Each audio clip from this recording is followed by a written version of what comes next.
So with your full story, what were you doing? Like, what was life like for Kayla Burke before tech? Like, what were you doing before tech? And what sparked the, I should check out tech? Okay.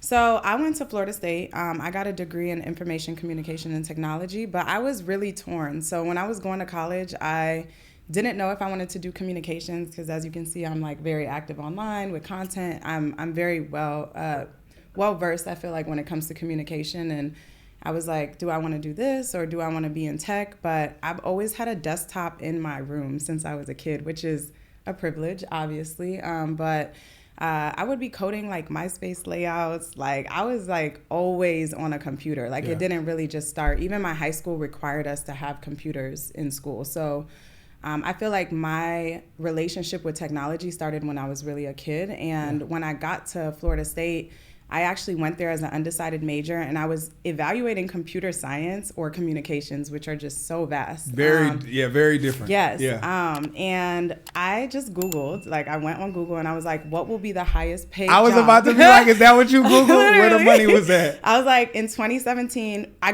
ended up graduating early in 2016, but I was at the time, I was like, in 2017, what will be the highest paid career? And I remember going in with the advisor in college, and she was like, well, what do you want to do? And I was like, listen, honey, I want to do where the money is at. So once I figured out the advisor couldn't advise me, I had to take it into my own hands. And I was like, where is the check going to be? You know what I mean? And it turned out that one Google search changed my life, but it did turn out that tech is pretty much one of the highest paid industries at the time I had graduated back in the day. So at that point, I had taken a job as a business analyst. So I didn't start off in tech sales. I just went and when I was graduating, everybody was like, you either going to be a developer or an analyst. That was like it. There was no college, anything notifying me that tech sales was even a thing. And I went to Tyson Foods in Arkansas. So I moved from Tallahassee, Florida to Arkansas.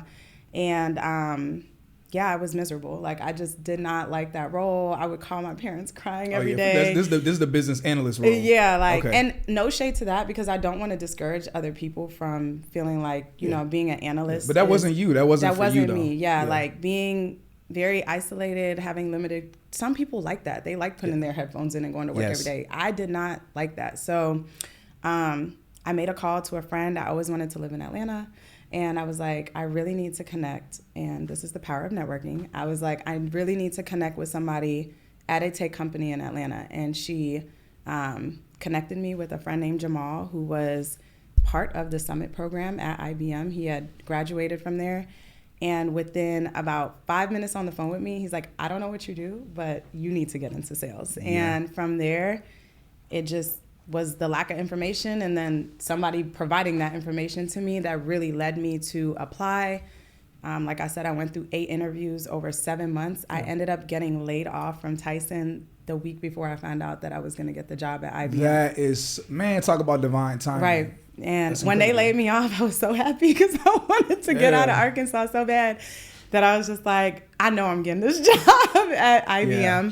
So fast forward. IBM is not a shrimp company. They're a big deal in tech. Oldest they tech are. company. Yeah, because I remember way back when, and this is about to show how nerdy I am, way back when Apple used to battle with IBM. Mm-hmm. And this is way back. It was Apple versus IBM. Mm-hmm. Eventually, Microsoft got into the game, but it was really Apple versus IBM. The Lenovo. And I'm not talking the 90s. We talking like the 80s. Like, we talking back. Yeah, I would say the 80s was like IBM's like thing, you know? Yeah. And even being at that company, just the amount of space research they've done, their patent game and research game is out of this world. Like IBM created like the swipe on chips on cards, like being able to swipe your card. Know that. The amount of stuff that has been patented and created at IBM is actually pretty nuts, but great door opener, I would say. Yeah. Being with the oldest tech company, coming into like executives training me for sales was very pivotal, I think, into why I have also excelled, as you said, in such a short time into enterprise space. Man, so that's wild, just the way that all of that worked out, the way it orchestrated. And I love you kind of sharing how you're like, yo, I didn't enjoy this specific role. Yeah. And yeah, it's two pieces why I love that. One, I love the fact that you look from a practical level of like, okay, between communications and this, it's like which one of these are paying well, right? You know, so you looked at the pay first, which in my opinion, I think if you're getting a job, the first thing you should care about is the pay, because the first thing they care about is the money you're gonna make them, right? So it's like, okay, you caring about the pay first, but then also once you got in, you realize, yo, this isn't for me. So I enjoy the money, but it's like, I need something that fits me better. Right. So I think that's valuable, because people, in my opinion, you can tell me if you agree or disagree, but in my opinion, I do think that people should test something out, 100%. See if it's for them or not. Because at the end of the day, it's like you can do research, but sometimes you need experience to really see if it's for you. And then it's like, be confident enough to be like, yo, this isn't for me. And I love how you touched on the networking component. Right. Those in the Patreon community that's been watching the stream all day with all the guests, that's y'all been hearing networking all throughout the day. So I know it's not just me. You've been seeing all the guests say networking. It is very crucial. So you networking, and then you learning about something new, and then you pivoting and making that transition. And so that's fire. Yeah. Yeah, I love that so much. So you got into IBM, which is a very big deal. And so since then, you've worked at a variety of different tech companies in tech sales roles. Man, first analyst or data analyst, but then a role that was like a sales engineering role, even though the title wasn't sales engineering. Yeah.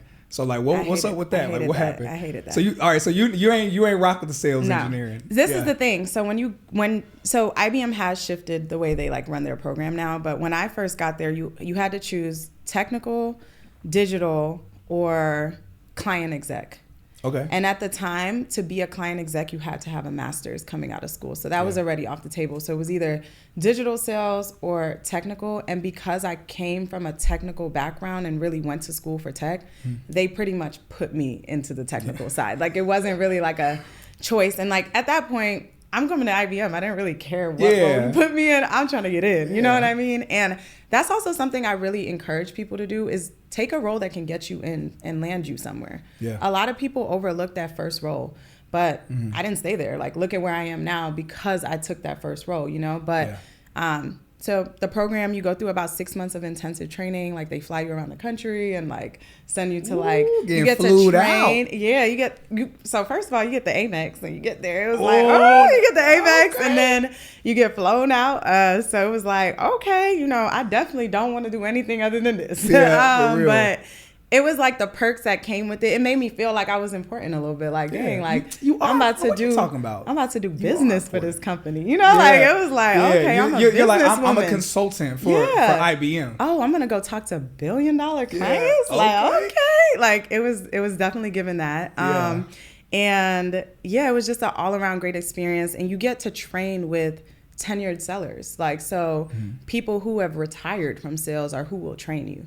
And you get tested. Like, it's like, you know, how do you negotiate? You'll be rated on that. How do you open up your discovery calls? You'll be rated on that. So every single week you move through the whole sales process.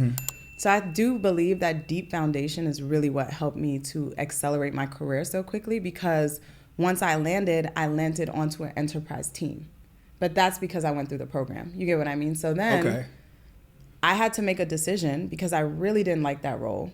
Like, I really didn't. Like, so you were an enterprise sales engineer, right? Sheesh. And the learning curve, not title, but the role, right? Though. But the learning curve, essentially, pretty much in between that and an architect, which is extremely deep. Yes. And it's on mainframes, which was just an area I was kind of like, this is not. Yeah, a lot of y'all have heard me talk about being a solutions engineer, which is what I've mainly done in tech up until recently. But a solutions architect, that's like even a whole nother thing. Yeah. Yeah, you have to know like infrastructures, networks, like how does this really deploy and intertwine in environments? And I felt like, personally, for me, the learning curve was extreme for somebody just coming out of college with, you know, general like IT and like, you know, like your basic tech foundations. I may have taken like Java or a few things, but we were displacing companies and replacing them with a whole software stack on mainframe.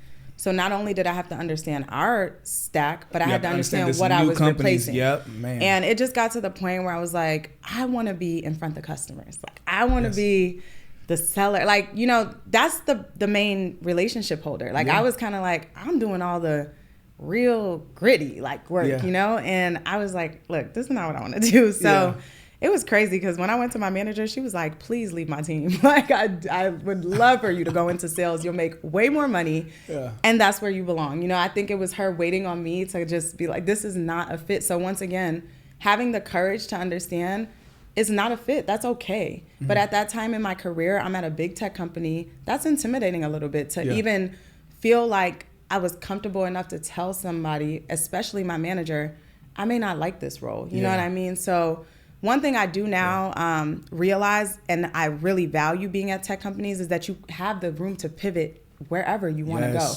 As long as you're a really good performer, one thing I've realized is whatever you want to do at a tech company, if you have a sponsor internally to back you and say that this person performs at X level, you pretty much can make that move. And at that point in my career, I really didn't have that knowledge because I'm just fresh out of school.